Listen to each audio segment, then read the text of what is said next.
My name is Warren Alston. A little bit of a history of myself. I'm a racetrack official. I've been an official racetrack since 1986. I was a kid going to races well before that, but I started at Flemington Speedway in '83, became a chief starter in '86, and I've been on a flag stand ever since. I currently work with the New Jersey State Police. We oversee auto racing in New Jersey, and as a member of the advisory board to the state troopers that oversee racing, we have a group of subject matter experts that support and coach and guide the troopers for the updates and things that go on, so on and so forth. We help with the rule book that goes on with this state and things like that. I'm currently the chief starter at Big Diamond Speedway this year, and I'm also the track services coordinator with the Race Champions Modified Series. In addition to the Race Champions Modified Series, there is some support series they have that race as well. We also work with those folks as well. Been a medic in New Jersey for 34 years, retired off the truck in March of 22. It's a young man's game. Life member of the Rustling Hose Company down home in Trenton, New Jersey in Hamilton Township. We're a truck engine ladder rescue company down there, and I'm a life member of the company. Been involved in motorsport safety probably now 10 years. Have taught a variety of different classes, either through motorsports, going to different venues, up to Oswego, up to the New England area, and things like that. So it's a passion of mine to make sure that we're doing everything correctly. As you guys know, right, there's a big race coming up at Greenwood Valley Speedway, and you guys are going to be the team, right? You're going to be the ones that are going to get there, handle everything that goes on with a variety of equipment that you have, from side-by-sides to four-wheelers to your firefighting equipment to your medical equipment and things like that. So you will be you'll be the first responders, right? That'll get there so that when something happens, you're going to be the first ones there. We have a 600 here today, and we appreciate that coming by so that we can take a look at it. And it's very important that we understand these types of cars, right? And everybody, and I encourage everybody that when you're at the racetrack to walk around, introduce yourself, and take a look at the race cars, because every race car is different, right? Well, they all are a 600, but we have different chassis, right? We have a hyper chassis here that's with us as well. That's one of the more common chassis we see, but there are other chassis that are out there as well, right? There's even some homemade chassis that we see out there, right? I see the race teams shaking their heads about that as well too, right? So with that being said, it's important that when we go out to walking through the pit area to take a look at the race cars, this is an open wheel car, right? As you can see, the wheels are open. While we do have rubber rails on each side, it's still very common to put left front over right rear, and you've got a car going upside down, right? And they're going to take a pretty nasty ride in regards to that. So what we need to do is just understand about the race car, right? And I think this is the best part. We'll start right here and we'll talk about the race car. Obviously we have the front, we have the back, and the back is our tail tank, right? And you guys have a bladder in your tank, right? Takes about 7-8 gallons in your bladder, give or take, right? In regards to that. Running alcohol, right? So right there we have one of our first challenges, right? We're running alcohol in the race cars. Daytime, tough to see if it's burning, right? Unless the manufacturer, whoever you're getting your fuel from, puts the additive in there that it gives a little bit of a color, but realistically it's going to be a blue flame. It'll be hard to see in the daytime, right? You'll just see the heat waves coming off in regards to that. So that's why it's very important, and we'll talk about it in our training here in a little bit. When you approach the car, always approach the race car from the front for a couple of reasons. A, you want to make sure you're getting the driver's attention, right? And this gentleman will tell you, he's after a crash, a lot's going through his mind, right? Like, can I get back in? What's broke? What's bad? Am I okay? What's happening, right? In regards to that. So it's very important when you approach the car, you come up front, right? And just tap the driver, you okay? Get their attention, right? In regards to that. And approach it this way. The first thing you want to do then is ensure that all the switches are down to the floor. If the car is inverted, still make sure the switches go to the floor, right? In regards to that. It doesn't matter if you're upside down or right side up, as long as you put the switches to the floorboard, it shuts everything off. This car here has an electric fuel pump, right? So if we shut the power off to the car by turning the switches, we then shut the fuel pump off so that we won't have any extra chances of fuel coming out in regards to that. As we talked about earlier before we got started, the fuel shutoff switch for this particular car is on driver's left, right? It's an inline valve. So when we come up, we want to make sure that we go and we turn all the electric stuff off, right? It's no different than those who have talked about the NASCAR training are go west. I don't have a window net though, right? So I can't really incorporate that. But you know what I'm talking about when I say go west, right? So make sure that we get the driver's attention, the windows net, we don't have to worry about that. Shut our electric off, shut our fuel off, things like that, right? So we don't have to worry about that. They do wear a one-way radio. It's probably in either in your fire suit or you've attached it to your helmet. In my fire suit. So it's in his fire suit. Sometimes that I'll attach it. Oh, okay, loose the Velcro. Yeah, 100%. Because I have speakers. Yeah, sure. So in the NASCAR training that everybody took, right? You have to worry about making sure that radio's off because you want to talk to the driver, but you know, spotter, crew chief, and he potentially is talking to the driver. Right? So we don't have to worry about that because this is only talking to him. He's not talking to anybody else. So we don't really have to worry too much about the radio aspect of it. So just be mindful that he or she does have, he has the speakers in his helmet. Some drivers have molded earplugs, right? Right. Some guys have the molded ones too, right? So be mindful of that as well. It's in there, especially if they're molded, right? Speakers you can hear a little bit because you don't have something in your ear. But if you're molded, right? But if you're molded, it might be a little tough, right? So you may need to raise your voice just a little bit to get their attention. Some guys actually put duct tape over their ears. Correct. Thank you. Great point. Excellent. Thank you for bringing it up. Absolutely. So you'll see that. So you know, when you're assessing a driver real quick and he doesn't respond or doesn't look at you, keep that in mind that he or she may have some molded ear molds. And then, as the gentleman said, tape over top of that as well to try to help so they can hear, right, their radio in regards to that. So with the built-in speakers, the ear cups, his ears sits right up in there in regards to that. So now we've come in, we've got our driver's attention, we've shut the fuel off, we've shut the power off. Now we've kind of made it a little safe in regards to that. Our biggest challenge that we see here is right here. So we have our motor that's here, we have our exhaust that's here, right? All this is going to be very hot when we come up. One of the things that I carry in my bag when I'm doing my ROC stuff is I throw a fire blanket over top of that.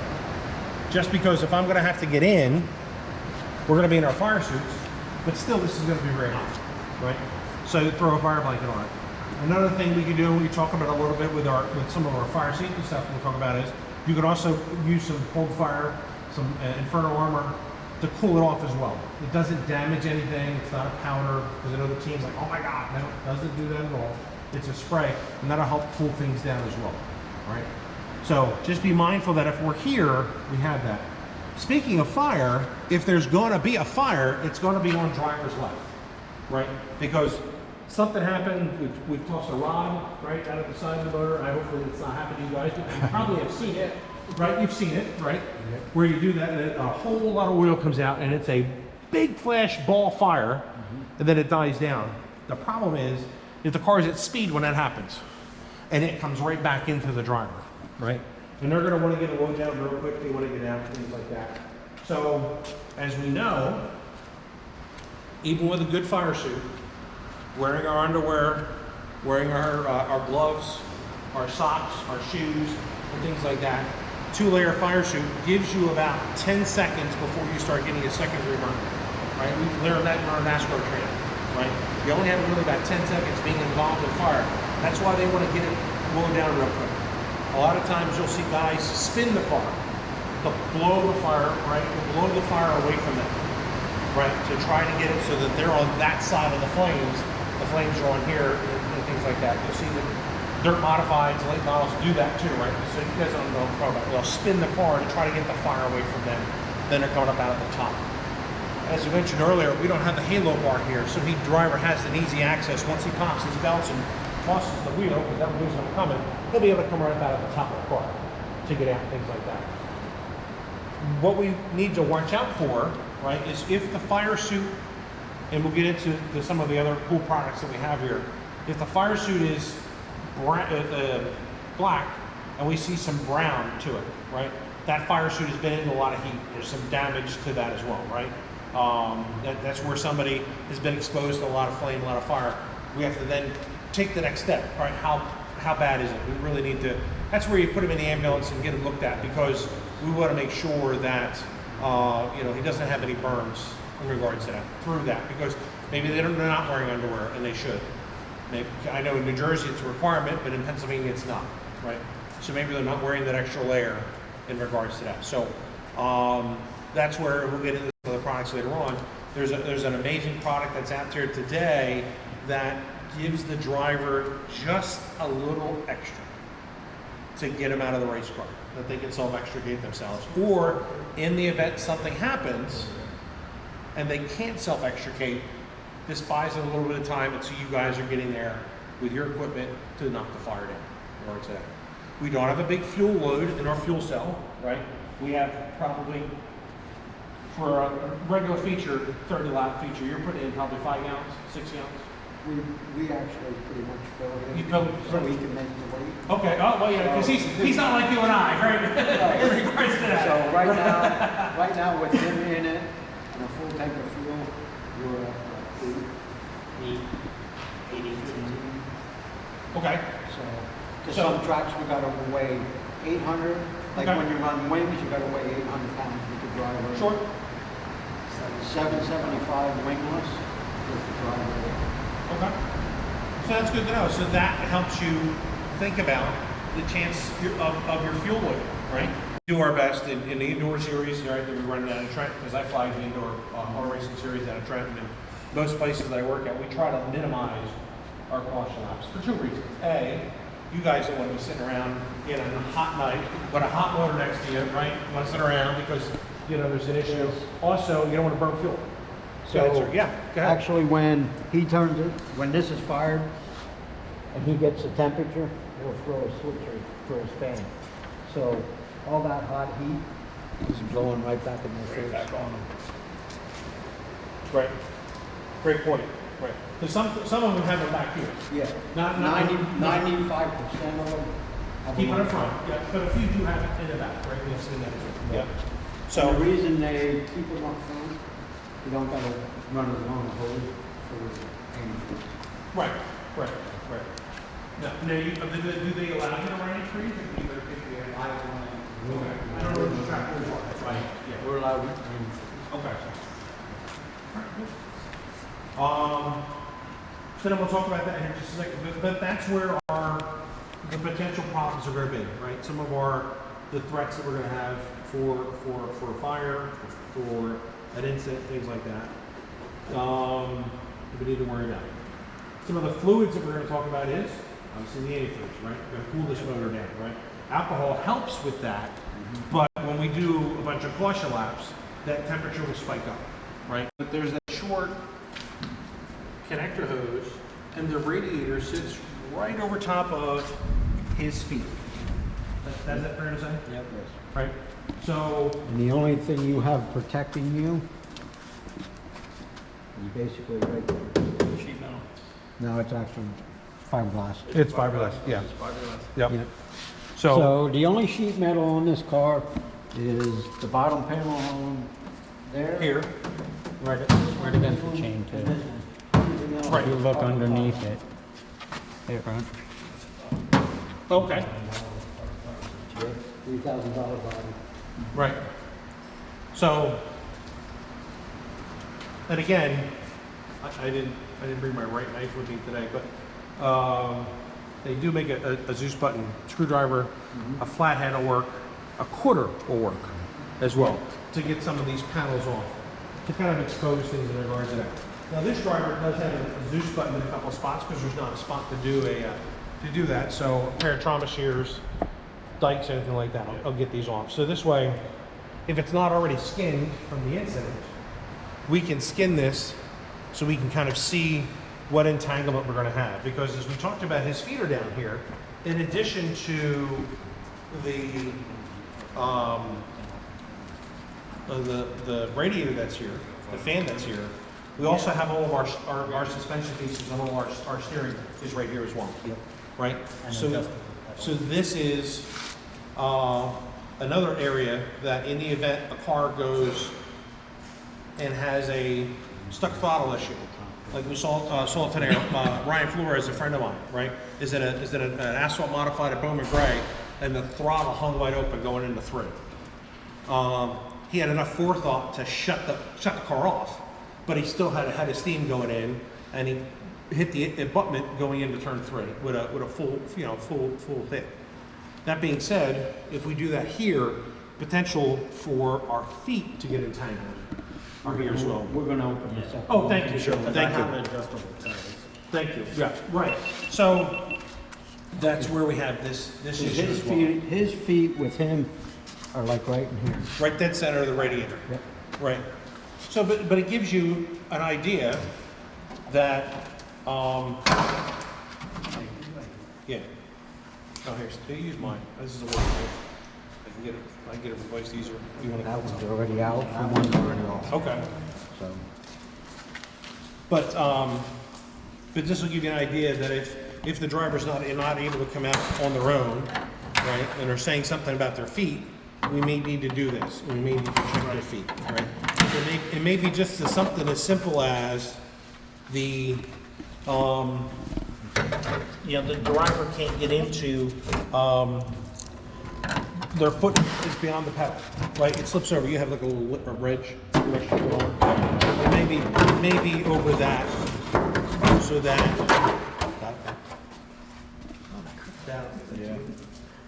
Right. So this gives you an idea of what the car looks like, right? And even we talked about oil and stuff like that. There could be something with an electrical wire that kicks off in here too, right? It's not often, right, that electrical wire will short out, but it could, right? a lot of problems, Is the bottom screws here? Yep. Back they'll their way out. vibrate loose, because there's a lot of vibration in these cars. Yeah. And that's where we get that short, and you potentially could get a wire to short off, and right. Like he said, most of the times these will vibrate loose. Yep. That's all. Yep. Down here, it's pretty well, I mean, it's a Yeah. wiring mess. Right, it's a wire mess, but it's good to stay. Correct. To your point, it's the switches in regards to that give you the problem. And what they're coming out with is a relay for the fuel shut right there. Just to shut the pump. So you actually plug this wire into number 4 pin. So if this actually tips over, Yep. it'll shut off your fuel pump. Okay. Good to know. Good to know. But we should They're always making that mandatory. right. But no matter what, we should always make sure Correct. as a All your redundancy. switches, yep. The only Redundancy. switch that is going to be an issue is the wing switch on the very right side of the car, the last switch. That will not move. So It just, all that does, let it just won't go. this wire here, Yep. that's, And that's that for your, switch is the only one that, right. And that's for the wing to go up and back. Yep. Based on where you are with your track, your setup, things like Yep. that. Sure. Makes sense. because you can do a lot of adjustments in these cars. Shock adjustments in the cockpit, wing adjustments. If your car's loose, you move the wing forward to tighten your car up. You can do the same thing with your shocks. Right. So right now I have 3 adjustable shocks on this car. I don't have the adjusters on it yet, Sure. but there's where you for your adjusters. And they actually will run back the frame rail, and you can put them right on the frame Right, where you rail. can make the turn, or Right. turn either way to give you Correct. what you're looking for. Loose, Yep, nice and sure, tight. sure. Absolutely. You may also see some cars that will come from New Jersey, right? New Jersey requires 600s are on a fire suppression system, right? Most of those competitors will keep the model to the backside here, maybe on one of these 2 down tubes in regards to that. But this is where the fire suppression model will sit in regards to that. Right? You want to take a look at it, make sure that you know which car has a fire bottle, right? Because if there's a problem, it's good to know that you know, the 49, he's running, you know, safecraft, you know, suppression system, it's going to, you know, it's going to help in regards to that. Most of them are an automatic system, like a sprinkler head. So those in the fire department know what I'm talking about, right? When it gets a certain temperature, it's automatically going to go off and discharge the agent. Some have a automatic push or pull handle depending on the manufacturer. So there's a couple different ways for them to go to discharge the agent to extinguish the fire. I got a question for you now, Warren. Do you need to pull the pin on that? There is a travel pin, correct? Yes. You have to pull the pin on that for the bulb to. Yeah, there is a every tank, regardless of the manufacturer, there is what they call a travel pin, which we put inside so that it doesn't inadvertently go off during travel, right? But when you're at a racetrack, you need to take the travel pin out so that it can go off. It's just like the NASCAR training you guys you took up at Pocono, right? So it's very important to make sure the travel pin's out, because if the travel pin's in, it's just like a pin on a fire extinguisher. It's not going to go off because the pin's in. It's preventing it from discharging. So make sure that you have that there as well. But as you can see, it's not a very big radiator, right? But it's got enough fluid in there that it's going to create, you know, those steam burns, right? And his legs and his feet are going to get soaked, potentially going to get into his shoes. And that's why he's going to be scrambling to get out, because it's hot, right? What's out, right? Where's it out? It's not that he's trying to go after the driver that just may have caused that problem. You know, he's not that he's ever done that. Not this year. So there's a lot of areas where drivers can get burns from hot oil, from flash fire, from radiator, things like that, right? But we have to be mindful and we have to be heads up, right? This competitor does have some extra weight in the car. He is not built like some of us that don't need extra weight. So you'll see that in there as well, right? So you have weight on the floorboard. You have weight to driver's right. You see the weight that's there, and it's always should be a white color, right? Just so that if it ever falls off, it's easily visible by the officials to see, right? So we know to go yellow, right? Because we don't want that weight getting kicked up and coming back. This car does not have a rock screen, right? Some series and tracks require a rock screen, but this car does not have it. In New Jersey, we require the rock screen to help. It's not to prevent, because we have all seen some recent sprint car drivers and some late model guys, right? And even some modified guys where a clump of clay has come back and got up in there. Prime example at Diamond, when we had the USAC sprint car series was there. We had a competitor start flipping in turns 3 and 4, a big clump of mud comes up and came back into Christie's CJ Leary. And he stopped right in front of us, and it came through the rock screen and actually bent the seat headrest straight, because it was such, you know, it's heavy clay, right? So you figure that's got weight, plus you're moving, right? It bent the seat, damaged the mag that's right there, because that's attached to the dashboard. So, so you know, those things will happen. And you can see the rock screen was bent downward because that came back. Right? He says it's there to prevent, it's not going to stop in regards to that. So, any questions so far on anything that we've talked about? And feel free to ask away in regards to that. One thing I do, how often do you see the fuel cells rupture? I mean, I've only seen it once. It does happen. That was at indoor. Right, it does happen. It doesn't happen often, thankfully, right? I know depending on the size of the racetrack and the incident, right? It will, when you start getting into the end over end, the side over side barrel rolls, right? That will come loose and get away from the car, hopefully, right? But most of the time, it stays. 9 times out of 10, it'll stay. The biggest problem you'll have is the rear bumper. Correct. This right here, if it gets hit hard enough, and this just happened to my girlfriend's son just about 3 weeks ago, it'll shear off back here, and it'll actually just puncture right through the fuel. So there's a bladder inside there, and then you're just kind of spewing fuel everywhere. Yep. The other thing is too is also last year, I think it was at Williams Grove with the USAC Sprint Car Series, Alex took a shot in the shorts, Alex Bright, and it lit right off. and he came around a racetrack. We talked him to stop where we understood the fire truck was, but unfortunately the fire truck moved, and that's where we kind of caught ourselves, because it moved and we didn't expect it to move. But we talked him right to the fire truck, right? There was because again, drivers are going to look when they're driving around. They're looking to like, well, where's my safety stuff if there's a problem, right? And if you guys are going to be in the track and on in your gear, right? The drivers are going to look and see, okay, well, there's a side-by-side here. Oh, there's a four-wheeler here. Oh, he's got some fire extinguishers. Good, right? It's important to stay in your spot until there's a problem, or you're dispatched, right? Just like the NASCAR training. Stay in your spot until you're dispatched, because the driver knows where it's at. There may have been an incident over in turn 2.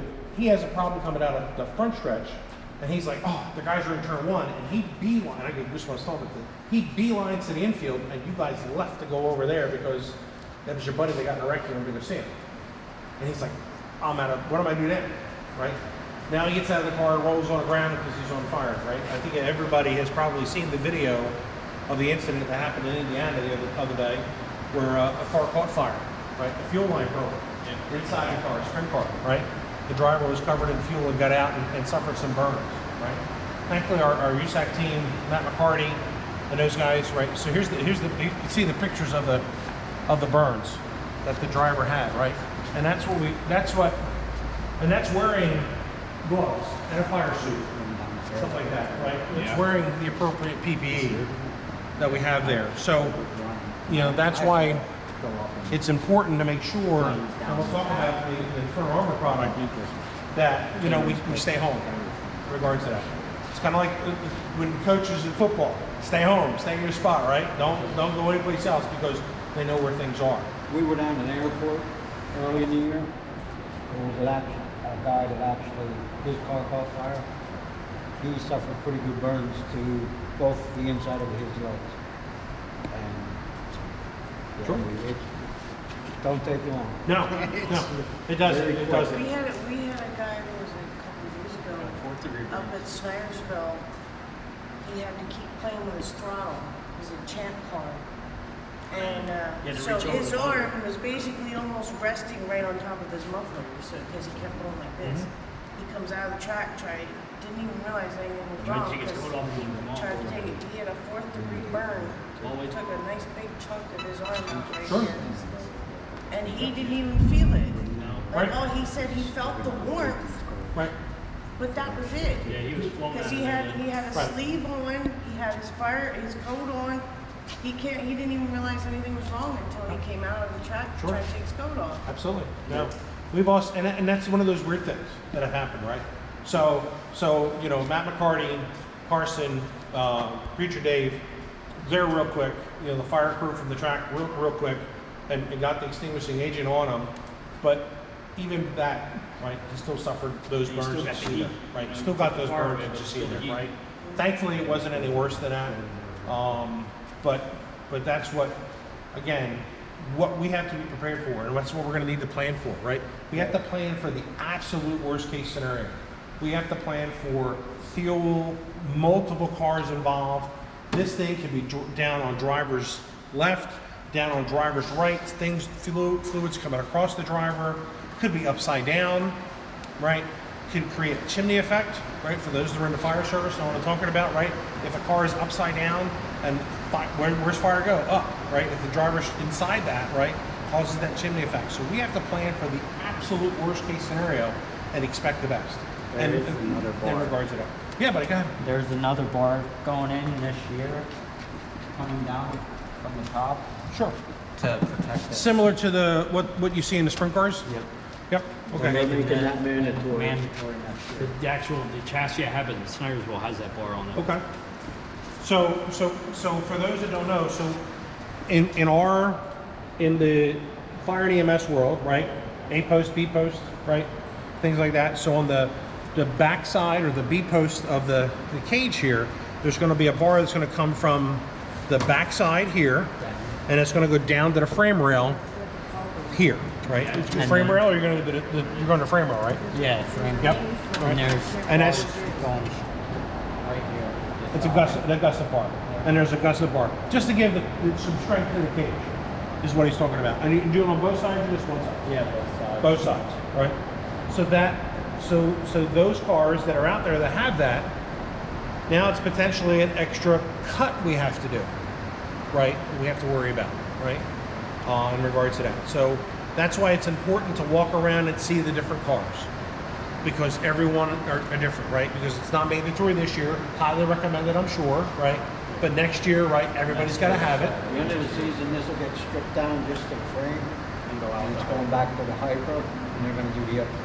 Right, so to go to Nick and Dicey and all those guys, and I'll take care of everything. And that's the nice thing about Nick and Nick Philman. Obviously, we know them from the USAC East Coast Series. You know, Mike Dicey, obviously those guys, they'll make sure that it's right. You can take any year chassis and update it to the current year. All they do is move bars. That's all they do. Right. And make sure that they're correctly Straight. in the right spot to give the protection that the driver needs in regards to that. So, and any questions about anything we've talked about so far? Feel free to ask away. This is the, like I tell my folks that I work with and work, this is the safest opportunity that you can have a conversation, because I'd rather you ask questions and say something, because don't think that anything's, not relevant, because I think it's very important. I got a question. Have you ever seen the shocks pop off? I mean, Depending on the accident, yes. Depending on the accident, right, that'll happen, absolutely. So these are held on by, they're called roof clips. Okay. And there's a spacer behind the roof clip. This actually popped off Wednesday night. So he was driving Wednesday night with that shock extended. Yeah. So what it does, it unloads the weight and puts all the weight on that side. So I'm watching him, I'm like, why is he spinning out? So one of the track officials saw that was off, never told me. And we've got a picture of it right there. Shit. Yeah. Basically, anything that's attached to the car can fly off at some point, at any time. Yeah. Absolutely. Some of the strangest things you could ever even put into your mind will happen in a race car. All you do with these clips is you pull them. Right, it's just a simple, simple cotter pin, How much to it, and then it comes around? Yep. So, if you have a car that's over, Yep. okay, what's your stance on putting it back on its wheels? Absolutely, so the Can you question. use manpower? Sure, Can you absolutely, use great question. Great question. So the question. I've seen good and bad ones. Absolutely. So the question that was just asked was, if this car is on either driver's left or driver's right, how do we get it back over, right? In regards to that, With the driver. with the driver, could you do you use a wrecker, right? Do we do the rollover technique, which we're taught on the NASCAR training, right? Or do we do it with some manpower? Control. In a controlled roll with the wrecker. Couple of things. If you have a driver that has had an injury or you suspect an injury, if there's a wrecker available, the challenge is going to be, are they familiar with how to do it? Are they set up with a two-pulley system, right? As we know in our NASCAR training, you need to have a two-pulley system to do it the right way. Is it a single pulley wrecker, right? Because then that's not going to be able to help you. Does the boom extend like we need it to? So that's where you get into some challenges, right, in regards to that.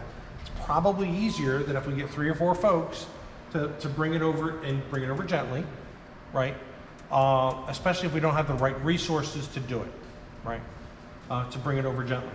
If you suspect there is an injury to the driver when you do your quick assessment, one thing you can do is get some tape and just kind of secure his head to the head supports here, right? Because that's going to be our best way for that. Have somebody hanging off the. Right, you don't have to worry about that, right? So that might be our best way to do that, right? If you're suspecting there may be a problem, you can do that, right? But the best way to get a driver out is to get it on all fours, right? Because it gives you a better opportunity, better movement in regards to that. When you do roll the car over, though, you have to be mindful that now the fluids that are wherever, when you bring it down, could potentially come in contact with something that's hot and could light off, right? So someone always, from the safety team, someone always needs to be the can guy. Just like in NASCAR, somebody needs to be the can guy. Whether your plan is to position someone back here where the fuel is, to the left front where the motor is, We're probably right? somewhere in between. somewhere's in between, right, in regards to that. But someone always should have a can. You should never go to an accident, without bringing a fire extinguisher. Because how embarrassing is it when everybody's at the car, it lights off and nobody has anything, and you have to run back to the side-by-side and then run back to the car to put it out. And there's 100, 200, 300, 400 fans in there, and however many people that are on the Dirt Track Digest or Cushion or Flow, whatever, that are looking at you. Yeah, And it's they like, never get you when you're doing something right. Until no, you do something wrong. right. So that's why somebody should always bring the can guy. NASCAR, when that guy came out and he went to go get the fire extinguisher, tripped and fell and blew the extinguisher all over the Correct, right. That was up in New Hampshire, right? That was up in New Hampshire, right? You know, and Right. then you got literally the entire world is watching. He still never lived down to that. Though. Yeah, Right, absolutely, right? You screw up one time, you're dead. Yeah. Right. So that's why, you know, and Joe worked with us in Indoor Series. Everybody brings a can. I mean, because everybody has the ownership to bring a can with them, so that there's enough resources here there. But whoever's going to get there first, right? Your first worry should be fire suppression. Everybody else coming in, take care of the driver, because if the thing lights off and the driver is dazed, confused, or unconscious, he or she cannot self-extricate. You need to be that fire suppression, right, in regards to that. The next coming in, right, they're going to come in, they're going to attend to the driver and things like that. Right. Make sense? Okay. All right. 'Cause I did see that go bad at Hamlin. They were rolling it over, and one guy lost his grip, and it was too much Sure. pull, and then Yep. the car came bang. Yep, bounced absolutely. off the wheels. The guy was already hurt. Yep. And it didn't make it any better. No, it doesn't. That's why, you know, again, And then the you owner have to of the see, track you have to see what's there, right? I mean, maybe they're only using side-by-sides for records, right? We see that a lot. Maybe they're using a four-wheeler, right, to tow the car off. We don't have a record to do that rollover technique. So then we're gonna need some folks to bring it over, right? And bring it over gently. I mean, I know NASCAR, they could roll that car over with a sleeping baby and not Absolutely. wake that kid up. No, absolutely, right. I So, know that. because, you know, because they have the same crew that travels to each and every race, right? You know, from chefs, the record service, right? That goes each and every week. They all train, they all practice, they all understand what their role is, right? Because just like, you know, what we're talking about here. So, you know, obviously we have the track services coordinator that show up in the AMR truck. He has the 99, the doctor that's with him, or the medic, right, that's with him. They have a rollover bag with all the straps, right, that's in the back, and then they start setting that up, right? So that's what the NASCAR official, they're going to coordinate that, because everyone else should be worrying about the driver. The first fire suppression unit that arrives, right, there's the crew chief, there's the jump medic, and there's the two fire guys on either corner, right? And the jump medic, he's worrying about, he's the one that's coming up and tapping, you know, to the driver and getting their attention and understanding where we're at. You know, is it a 1, like what IndyCar uses? They use a number system. 1, no injuries. 2, I have an injury, we have to take some time here. 3, I have a serious injury. We're going to have to go into a full evolution. We're going to have to be cutting the car apart. We're going to be immobilizing the driver, so on and so forth, right? Because nobody talks on the radio, right? And you guys probably may not have all radio communications, but if you all have this signal system, everybody knows if I'm putting a 1 up, the driver's good, right? If I put a 2 up, now I may need to do a little more. Maybe again, the driver, you know, seems a little, you know, maybe he's concussed, right? He's awake, he's talking to us, doesn't have any other injuries, but you can tell he's answering the same questions. What happened? Where are we at? What happened, right? So that's somebody that would be like a 2. And then 3 would be your red patient. So green is 1, yellows are 2, reds are 3. That's the way to kind of put it in our triage algorithm that we use in the emergency services. Yeah, Joe. Okay, now we talk about the touring series. They have all the equipment. They have the best of the best. They have a system. They, for lack of better terms, have their shit together. What happens? How do we, as a racing community, get everybody on the same page? I go to tracks where I have people dressed like this fella right here, Sure. that are doing the same thing that these highly skilled, highly trained professionals are doing. How do we get protocol across the board from a go-kart track to a sprint car track to an IndyCar facility. That's an NFPA, isn't there an NFPA motorsports? There is. So a couple of things to talk about that. So NFPA, the National Fire Protection Association, has a standard called 610, which is your motorsports venue standard. And that's a standard that we're here in a fire station, right? Because we have a variety of NFPA rules we have to follow, right? I'm not certainly going to name all of them, but you know what I'm referring to, right? We have to have, rehab provided, 2-in, 2-out rule, right? So on and so forth. So there is a standard for that. And that NFPA 610 talks about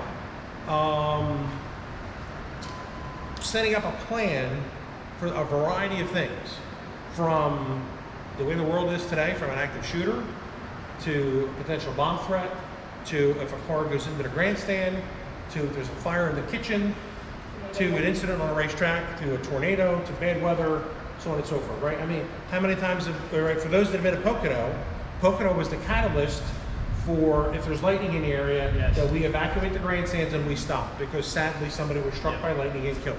I was working there. Right?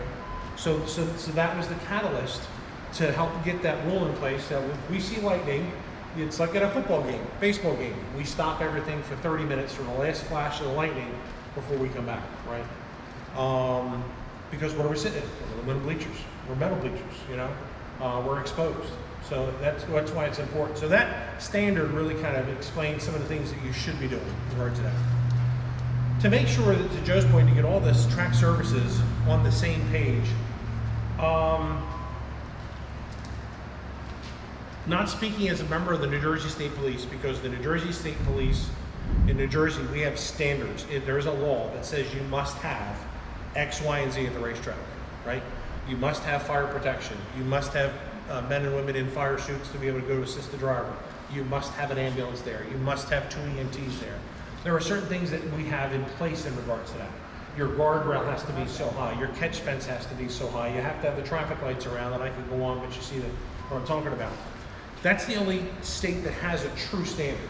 Connecticut has a little bit of a standard with the Motor Vehicle Agency, but they don't really have the troopers that go to the tracks like they used to.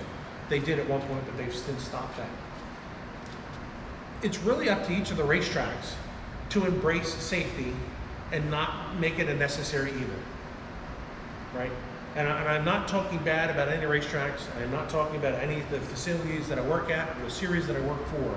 Everybody has to embrace safety, especially with what we've seen this year. We've seen a lot of fires, right? We have seen a lot of bad incidences happen. We have to embrace safety and take the effort to improve it. And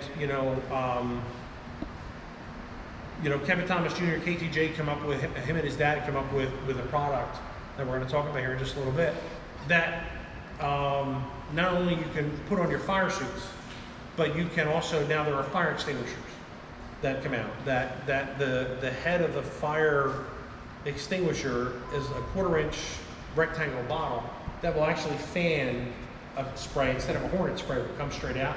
It'll come out in a fan pattern to get more agent across more of an area. Right. It's just like the nozzles we have on the engines, right? I mean, like, so if we could take that fan, the nozzle, and fan it, right, we can knock down a lot of fire real quick. Same thing, same premise with this, right? And it's not a powder, right? We're not using a Purple K, we're not using, and that's the only thing we should use in racing. Using ABC extinguishers in racing, do not put the fire out quickly. It will eventually, but you're going to use a lot of it. The more, if you can use Purple K, and Jay Mauser from MedStar, right, he's a good friend of mine, and Jay will tell you that it needs to be Purple K, right? Because that's what's going to knock the fire down real quick. Knoxville uses Purple K, knocks the fire down real quick. Flemington Speedway, when that was in operation, and I flagged there, all we had was Purple K around the racetrack, right? Because it knocks the fire down real quick, right? ABC extinguishers will, but it's going to take a lot of agent to get that out, right? Some tracks use a sodium bicarbonate extinguishers, right? Similar to that of Purple K, right, in regards to that. So you have to have the right stuff, right? You have to have cold fire, you have to have fire aid, you have to have fire bull, right? Some of the products that are out there today that are very helpful. And I know, the Inferno Armor is coming out with an agent that you can mix with, very similar to fire aid, fire bull, and cold fire, with your silver bullets, the water extinguishers, so that it gives you an opportunity to use that versus having to to use a powdered extinguisher. But just like anything else, those are the fire service.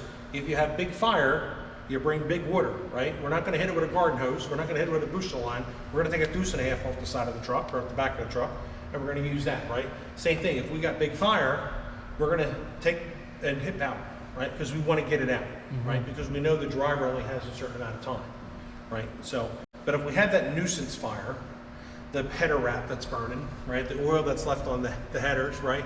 You could take your spray cans and hit that, right? You could take the silver can and just give it a couple squirts and put it out, right? Instead of blowing off a 20-pound extinguisher, which runs, I don't know, $175 to refill them, give or take, right? So, so those that know work now with NASCAR know that that's where we've gotten away from the tanks, and we've gone with the enforcer system. Enforcer 30, right? The enforcer system, on the trucks, because again, it gives you that it's a better age in regards to that, especially with the cars that they race today, the body work, right? The fires we've seen with them, the enforcer system really works well for them. So Yeah, that's a great problem. yep, absolutely, very good problem. So, any questions? Anything else we've talked about? Oh, I think I may just need to finish up the point and go back to Joe. Unless the insurance companies say or push for, right? That's where when you get into the real grassroots racing, that's when things will change. But then, how does that impact the bottom line, right? How does that impact the promoter? Does that cause an issue with their rates, insurance?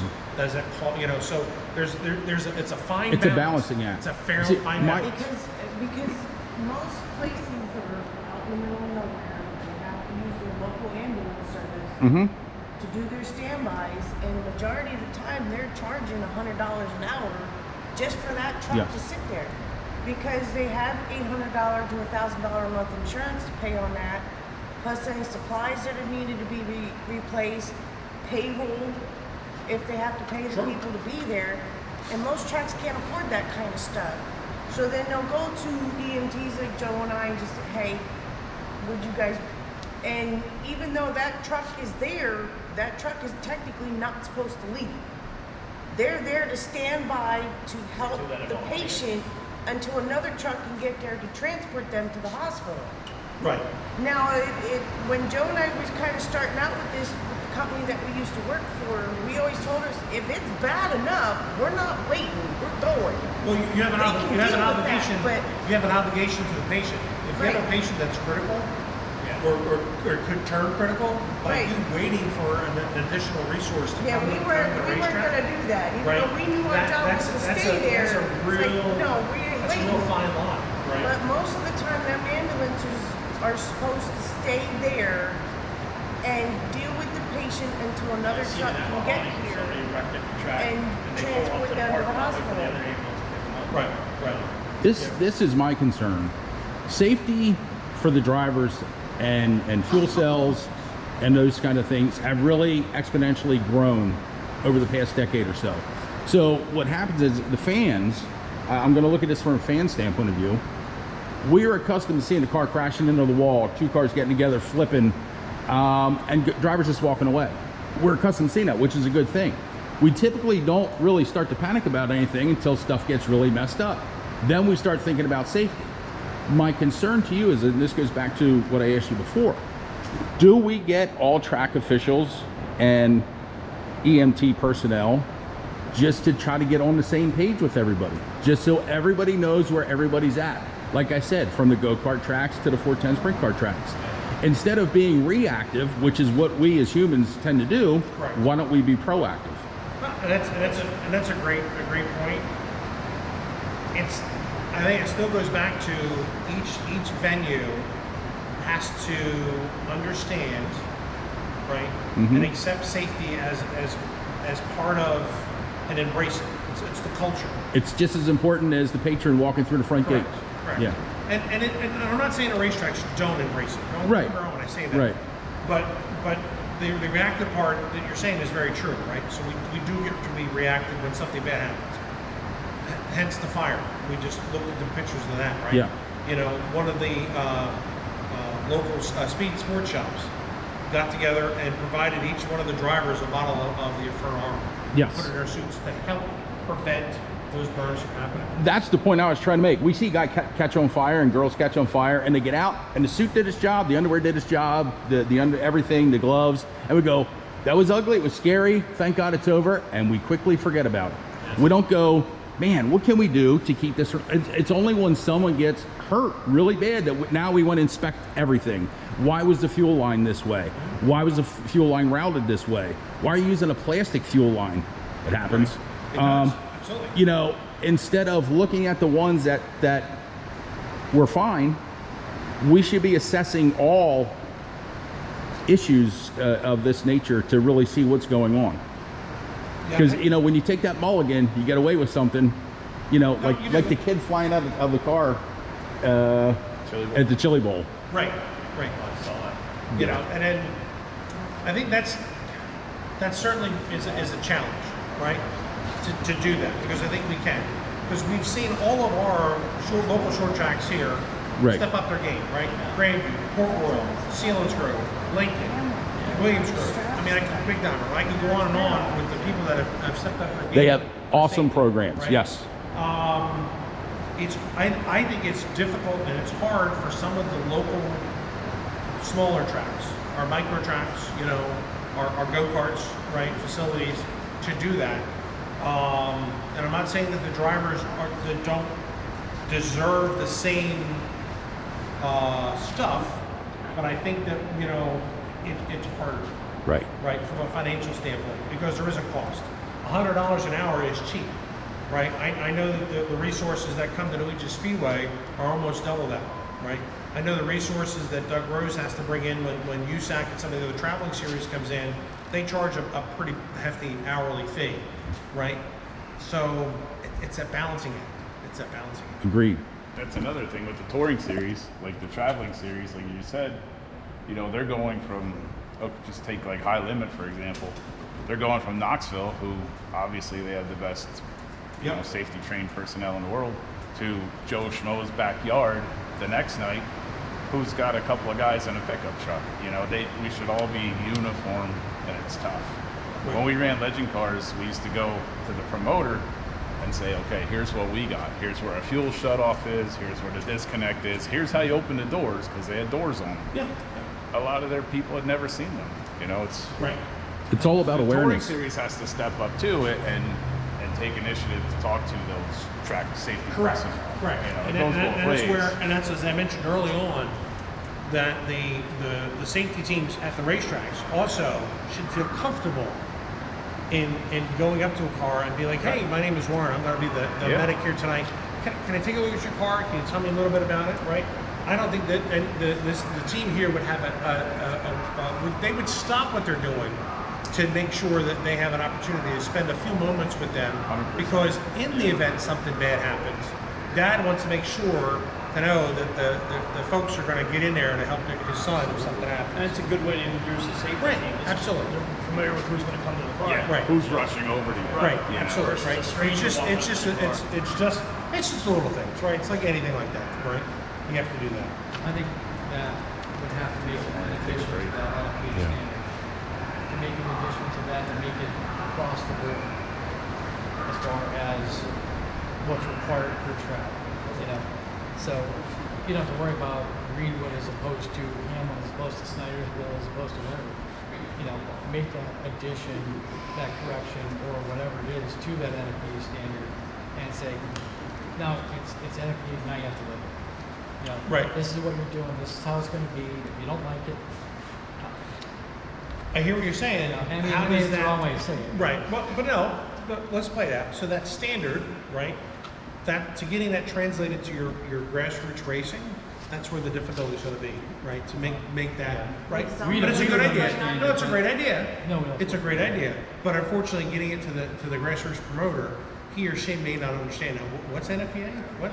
Yeah. Right. So that's where that comes in. Right. Plus, a lot of places, the little small mom and pop tracks might not be able to even afford that kind of thing, and then you're gonna have a lot of tracks Right. closing. Well, that's, yeah. But that's where the mom and pop tracks,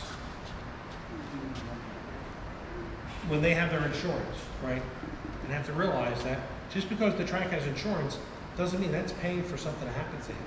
It's after the fact. Yeah. It's his personal health insurance. It's his personal insurance policy that he may have from SAS or from K&K or the variety of programs that are out there. That's going to pay for it first before the racetrack kicks in. Yes. And then most racetrack insurance is maxed out at what, 25,000? Right? And tell me what helicopter charges less than 25,000? Right. Right for a medevac ride to one of the trauma centers. Right. So that's why it's kind of important in regards to that. The best product that's out there, right? It's going to give you that extra protection we talked about. Spray it on after every wash, right? For your fire suit, right? Give it a good soak. It doesn't discolor it. There's no odor. It doesn't stain it. Any of that stuff, right? In regards to that, it doesn't create any problems for that, right? This is the best stuff that's out on the market today. They also have this product, and it's inherent, right? It's not going to hurt the environment, right? It's not going to hurt anything in regards to that. So this is really great product that's out there. And I spray it on my fire suit, right? I wear a fire suit when I do my track services stuff for the Race of Champions. I spray it on there. Now I'm not going to be fighting a fire, but I'm going to be up next to that motor. Right? Now, I'm when gonna you be put next that, to you that. have to soak. You don't have to soak. No, you don't No. have to soak it. You just light light mist. mist. mist. Yep.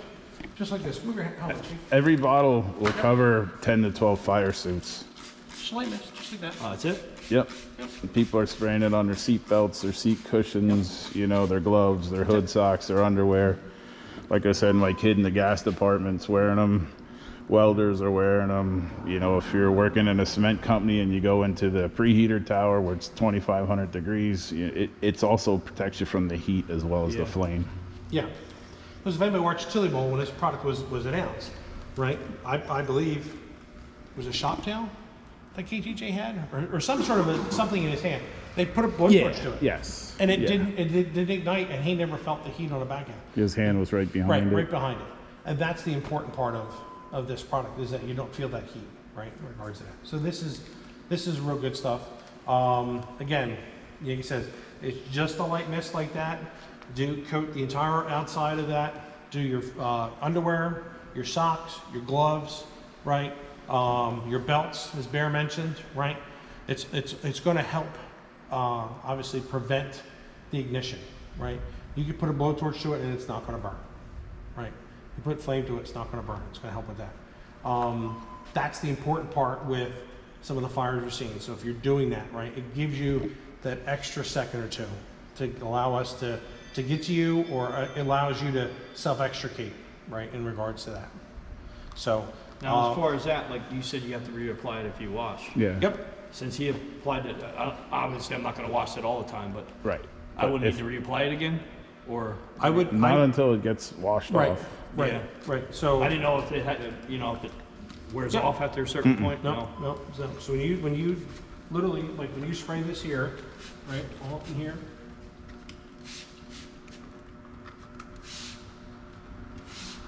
Just kidding. You're just spraying on the whole, everything here. Again, it doesn't change the colors of the equipment, right? It doesn't damage it. There's no odor, right? We don't get that funky odor. Sometimes you spray something on stuff, there's no odor with it. And then again, you let it dry, boom, now you have that extra layer of protection, in regards to that. Chief, you got a fire here? Do we need to move anything? You're good? Okay. Oh, even better yet. So this is good stuff. $45 a bottle. It's great insurance policy for that, right? And again, when you're washing your suit, once a week, after every race, whatever it is, right? Just take it and you just spray it, right? Hang it up on a hanger, put it up on the garage wall, right? The garage door, open it, spray it, do the back, underneath the arms, between the legs, right? Give it a good coating, and it'll give you that extra barrier protection. And if you go to infernoarmor.com, you can see all the tests, Yeah, all the videos. and there's a variety of different products that are out there too. Like I said, they come out with fire extinguishers now for a variety of settings, right? Industrial, marine, right? And then obviously there's the racing component that we have here. So good stuff. I would highly recommend that as well. And it only works on fabric, right? Won't work on, like, say, helmets or anything? Or... You can spray it on any material. It is mostly for textiles, but you can spray it on anything. You can spray it on your cat if you want, right? Right. But yeah, I would definitely, anything that you feel may be exposed to flame, give it a spray. Let it dry, good to go, right? And then we talked about earlier, the fire heat cans that we have, right? So they have like the Hornet spray nozzle on that here. The Infernal Armor extinguishers that are here have like I said, about a 1/4 inch rectangle on the spray handle. It's a pistol grip spray handle that you can handle it like this. And it allows you to spray and coat the driver in about 2 seconds. You can cover a driver, top to bottom, side to side. Now, is that a foam base from? No, it's just like it's the inherent agent. Is where this is a calf's, right? Yes. This is like a foam based system. This is more of a product that is all natural ingredients. I mean, I could sit and explain to that. Well, is, that's but what I asked. yeah. Is it like a calf system or not? What's coming out of that other bottle. Yeah. Okay. Yeah. Yeah. So good stuff. And we can get the head neck restraint off because this is different than what most drivers. Okay. So with this device that he's wearing, right? It's similar to a head and neck restraint that we're used to, right? That we got trained in our NASCAR training and stuff like that. But instead of pushing in, right? So we have our clips that are here, right? To help remove this device, right? So it's on both sides. Some obviously have it, they have the tether we're used to, right? In regards to that. Then it's usually But- a yellow Yep. or an orange. But this here is a little device, and this is where you have to get proficient with it while wearing your PPE, because you don't want to take your PPE off. But obviously somebody's holding the head. When you haven't used the device like this, it's kind of a little hard, and then it pops right off. So again, it comes on like this, right? And you bring this bottom thing up, it's like a carabiner, one way to describe it, right? So everybody sees it, right? Bring it down, and then once you get it up, that's what she said. Peachy show. Yep. Typical male. Once we get the bar back, you'll slide it up and it comes There's a right little off. clip right here that you Yep. push. Yeah, sure. Yep. Sure. All right. So once we get in here, so to remove this, Squeeze right there in the you middle. just pull this down, squeeze here, and then gently bring it up, and slide it up and over. Okay, there.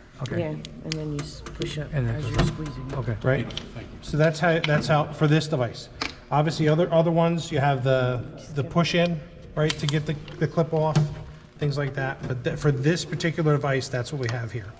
Now with this on, if we got into a situation where we're going to have to remove the driver, right? We got into a situation, we're going to remove the driver, right? We need to get your driver out of the car. We can, since we have both sides undone, or is this side undone yet? No. All right, can we move that side there? I can try, Yep. but I'm not really left-handed.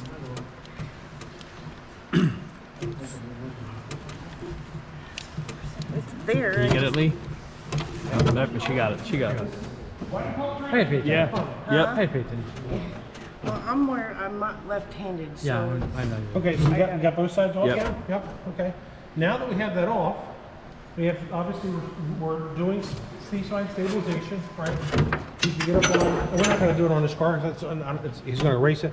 You can get up on the back frame rails here, tire, depending on where we are and things like that. And what we can do is now, once our seat belts are off of both shoulders, we're holding stabilization, right? We can spin the head and neck restraint, right, by moving the driver forward now as a unit, right? We're gonna bring him forward. Another person's gotta come in here, jump in here. We're gonna slide the driver forward. Okay, still holding to the spine. And then we're gonna spin and bring the head and neck restraint towards the front of the car. All right? Yep, I got him. You got him? All right. I'm going to hold the head. Someone else is going to have to spin the head and neck restraint. Either way, slowly bring it around. Can't see over there. Yep. It's okay. You got it. Am I stuck in? I'm not pinching, am I, Brandon? Huh? Nope. No. And then slowly wrap it around. Okay. And now that's how we get that up out of the way. Okay. All right. So now we Brandon, relax. Okay. Everything that we're going to do, we're going to explain and talk to the driver. Right. Brandon, we're undoing your head and neck restraint. Undoing your belts. Undoing your head and neck restraint. How you doing, buddy? You feeling okay? Is anything bothering you? No? Okay. All right. We're going to take a second here to get you up out of the car. There's a couple ways we could do this as well. Right? If we can get up on the tail tank, right, we can bring the car up. A couple folks to bring it up on the tail tank. We can slide the board in here because we don't have anything on our way here. You can slide the board in, slide them up this way. Do it the same way you do the TQs and Yep, indoor. absolutely indoor. I Or, wasn't sure if you could do it with yep, this one. yep, The thing 600 with you that, can. though, is if he's leaking, Correct, right? So that's what I'm saying. So I'm giving you options here, right? That's the best part about this. I'm going to give you options. I'm going to give you the tools you put in your toolbox that works for that. Say we can't do that, right? Because of wherever we are in that situation. So now for us to get him up out of the car, it's a multiple move situation, right? And with our device here, I can't worry about, I can't do that. So we're going to talk about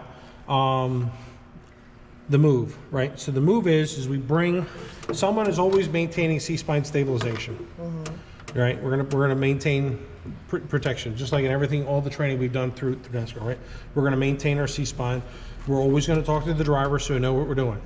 We always try to be in a calm, reassuring voice, right? And we try to be calm with this, because the more we can remain calm, the better he's going to be. If I'm like, oh my God, I got this head, do this, do that, right? He's going to be like, holy fuck, I'm dying. And pardon my French, I know I'm on videotape here, but that's what I mean. Like, we can't be in that situation, right? That's why most speedway announcers stop talking, so that it gives us an opportunity to be able to have some clear air to talk to the driver, right? And so we can have those conversations.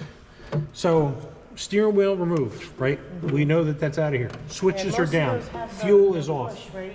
Yes. Right here. Yep. or do you All- do the? Most of the switches, most of the steering wheels are this, Okay. right? Or there is the push button Yes. on the push side, button this way? depending on the steering wheel, depending on the driver's preference, right? Some steering wheels have a pad in the center as well, right? But this is how you get your steering wheel off, right? And once that's off, you can put it wherever you want in regards to that. Just be mindful of where you put it so you don't step on it, because you don't want it to be a tripping hazard. Now we have a couple different devices that are available, right? So we have our KED, right? But that's going to be really tough because of the head support system that's here, right? In regards to that. To safely get somebody out of the car, we don't have to do any cutting because we have all this room here. In the event that there was a halo bar that was here, right? And we have a situation where we believe there could be a spinal injury, whether it's C-spine, back, whatever, then we will cut, right?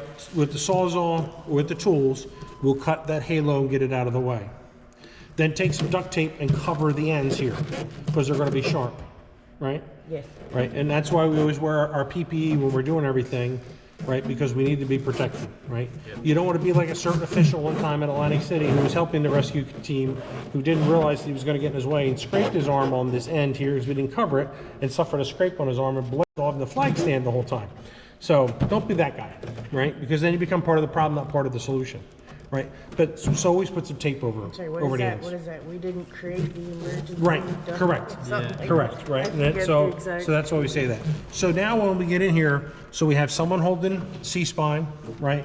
We would have the board kind of sitting here, because once we get them ready, we're going to get into an evolution. And I know Bear has his camera here, so we're not going to do that. We'll bring Brandon forward, right? Because we have to clear the shoulders, right? From So this someone here on the side, right? So we're going to bring Brandon forward as a unit, right?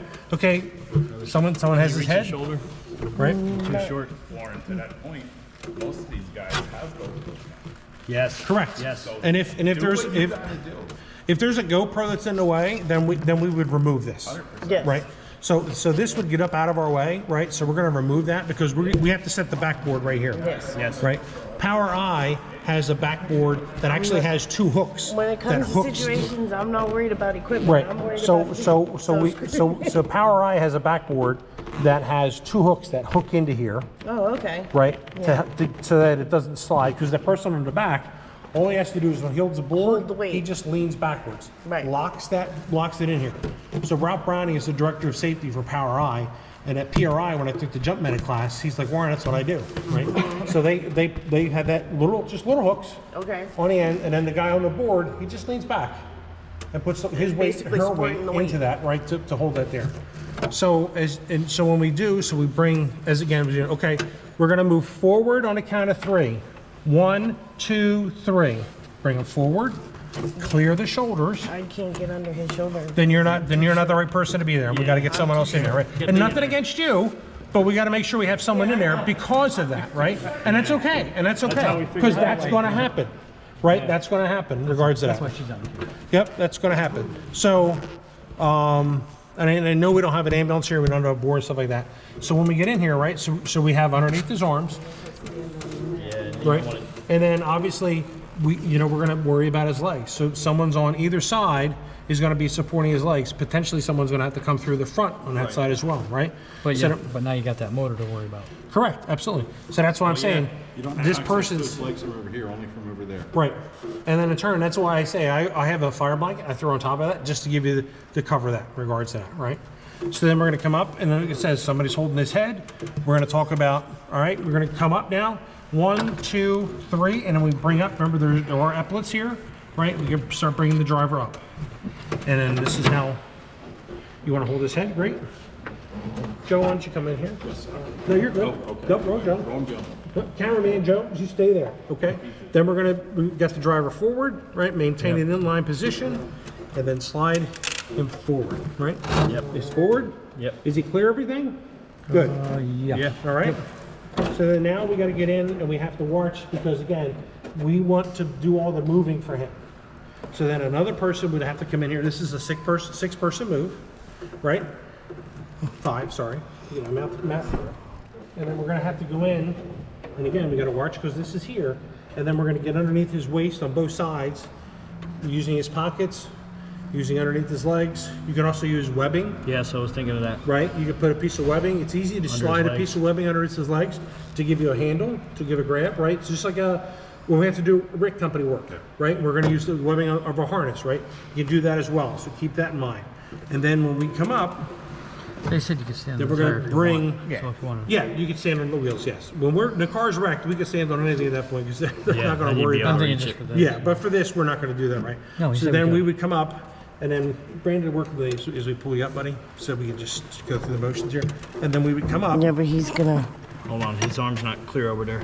There you go. Gotta make sure he's clear. Yep. And then Got it. your arms are not in a good spot. You have to go outside. 3. Right? Okay, someone gotta grab some. Right? And then once we get in there, then come straight up. Yep. Right? 1, 2, 3. Right? Okay, someone. Right? Okay, someone's gotta grab some. Right? And then once we get in there, then we get C-spine. Right? Yep. All right. So now we transfer C-spine back. And then so once we hear it, now we're going to go the rest of the way up. Right? And then we'd have the board that would be here. And then we would bring them up, sit them on the board. Right? Again, we get somebody that's doing shoulders.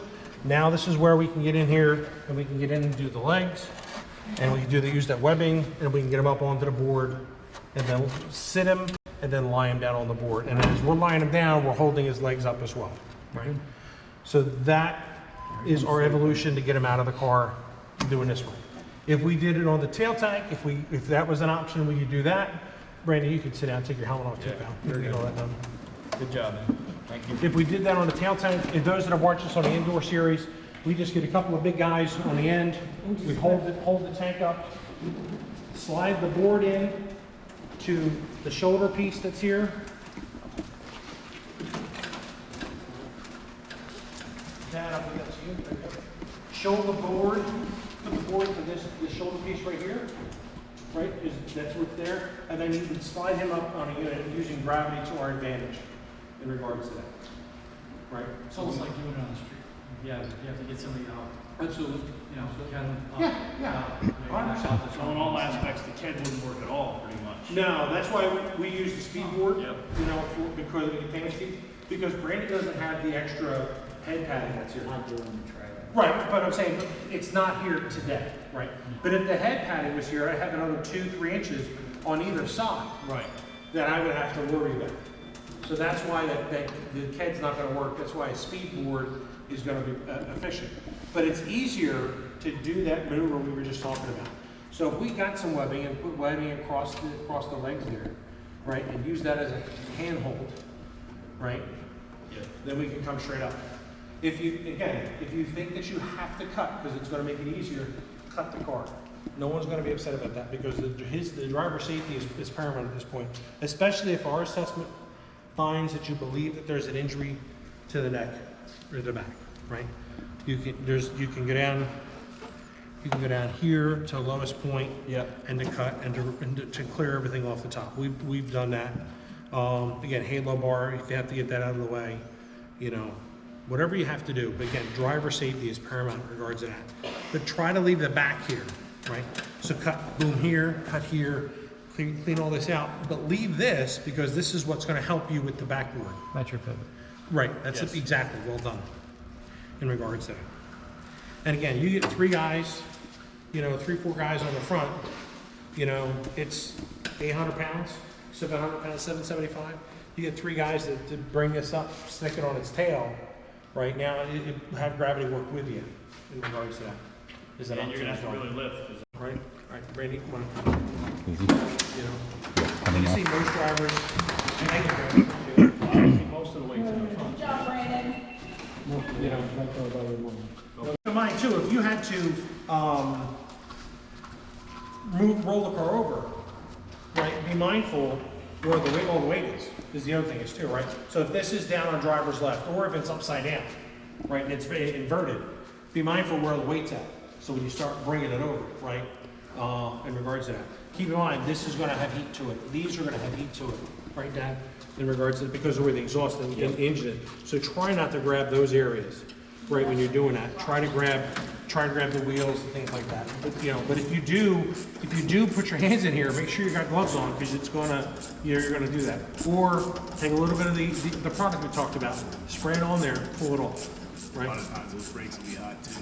Right, absolutely. Brakes are gonna be, you know, especially the type of track, right? The surface of the track, right? Is she hard and slick, you know, dry and slick, right? I mean, it's that you're gonna be using a lot of brake to get you through the turns, right? So to your point, they're gonna be hot as well. Chain 2, yeah, chain 2, yep. But again, I know this is certainly high level. Again, if we had to get into an evolution to cut stuff, I understand you have Sawzall, you have some tools as well, right? Some hydraulic tools. Yeah, Sawzalls will be the first thing. Sawzall will probably be your easiest bet. To buzz through everything, just like in the highway setting, you know, try to have, you know, little order, right? Little blades down.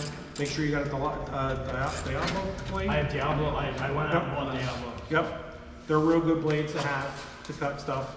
And again, buzz through here, but always, again, if you're going into an evolution, make sure you're always telling the driver what you're doing, so he or she's aware of what's happening. But it's gonna be loud, right? The first cut that you make on the cage too, when you release the pressure of the cage, because this cage is under stress, right? If it's not already been damaged because of the accident, the first cut you make, it will be one heck of a bang. So be ready for that. I was on a flag stand at Bridgeport in 2005 when Billy Harris had a hellacious wreck, and it stopped just underneath the flag stand. I came out of the flag stand and I got down to Billy. Billy was busted up pretty bad. Billy has since passed on, God rest his soul. But he had a fractured femur, fractured pelvis, some ribs. I mean, it was just, he got hit by a ton by a friend of ours, Jack Swain, and it was just a racing deal. There was nothing intentional. Just, we had the lights on, it happens, right? But Billy was busted up really bad. So when the fire department, where Popo came, and they were right down the street from the firehouse is down the street from the racetrack. When they came, I told the kid on the tools, I'm like, son, when you cut this the first time, it's under a lot of stress, it's gonna bang. And he's like, oh, it won't be that bad. When it cut and it banged, he jumped. He's like, holy shit. I'm like, I told you. Because it'll do that, right? And anybody that's ever cut a chassis cut anything under stress, it does, it makes it bang, right? You guys practice on NASCAR stuff, right? During your training, I'm sure you guys have cut during the evolutions there, same thing, it'll make it bang. So again, go low as you can when you take it, right? So be mindful that you have down tubes, you're gonna have to cut that, so I'd cut low, right? To get them up out of the way, cut low here, just so that you have as much stuff out of the way, right? Cut back here, right? Once you cut back here, until those bars come in, then you don't have to worry about it. But you cut back here, cut through here, cut through here, you know, your down tubes, cut low here, and all this will come off and just set it up out of the way. And now you have some more room to get into the driver, especially if they're in a situation where they're critical, right? Maybe we have to maintain an airway. Driver's unconscious, right? You know, he's not very responsive, right? Yeah, the driver's unconscious, right? We have to, again, be prepared for it, right? Do we have a BBM, right? That's in our go bag, right? That's there, right? So the jump medics class, the guys that are in the jump medic for fire trucks or response trucks at Pocono, right? That person that's on the right hand side coming out, the jump medic, he's got a little bag, and then his airway equipment, his bleed stop equipment, right? Stuff like that. You know, make sure you have that there. If you're qualified to use the iGel, right, which is an airway device, make sure you have that there. If not, make sure you have oral airway or nasal airway so you can maintain an open airway. All right, and then manage that. Bleeding control, tourniquets. You know, those are all little things you can keep in your pocket, right? Keeping the leg back. So if you have a situation, you can do that as well, right? All right. The other thing we're going to take a look at here, and we'll take a break for that, is we'll talk about the eject system. So I'll get Brandon to put his helmet back on, and we'll talk about the eject system. I do have a handout for everybody to have that as well. And we'll talk about the eject system. Some cars and drivers will have that, some will not, right? Right, I think NHRA requires it now to have it in their helmets as well. Some of the national series sprint car drivers have them as well. Yep, so they have that in the eject system. And then, you know, we'll talk about that as well. And we'll do any other questions that you might have, and we'll talk about the SFI Jump Medic class that's available at the PRI show coming up, and we'll go from there.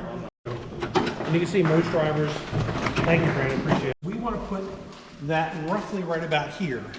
Inside the EMT, the first responder kit that comes, there's a tool that's going to help us get this bag up into the inside of the helmet, all right? But we have to measure that. Can you bring your shield down, pal? You have to measure that, right? From. So how are we going to do that? It's like, So we're going to take the end here, and we're going to be like, okay, so give me an idea of where I'm at here, right? So I go to right about here. So now I know that when I take this, I have to go up to about here. That's going to get me to where I need to be, right? So then we take the bag, right? And again, this side up. It doesn't get any more simpler in regards to that, right? So we slide this. Now bring your shield up, pal. All right.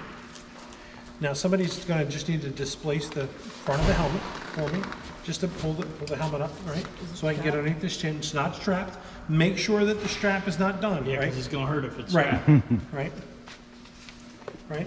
And then this gets slid up underneath here. You're gonna have to really displace, you gotta displace this more, you displace the chin. There you go. So pull, and then Brandon's gonna feel a little funny. I'm gonna slide this up in here, right?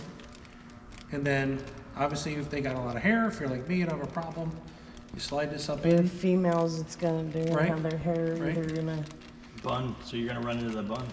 Right, so you want to get that all up in there, right? And we're not going to activate it because then once it's done, right? But that's how we get it up into the system, right? And we slide it all the way up in here. We're going to slide it back out, Brandon. All right.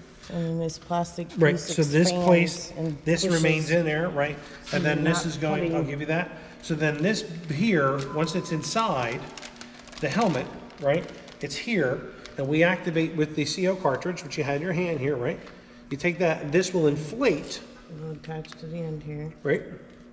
Just goes on to the end. just like so. Now, you can Right. use a BP cuff, too. You can use a BP cuff, And then absolutely, and that's push. probably easier. But then when you fire this off, this is a CO2 cylinder, and I don't want Or to, they I'd also rather you make keep it ones because we that- may not find one, stuff like that, right? This will then inflate this bag Real fast. real fast, right? And at the same time that it's inflating, right, while you're doing that, somebody just pulls the straps here and the side of the helmet off as it's coming up. So as we're inflating it, we just guide it and come right off, right? Because now the bag is sitting here, it's going up.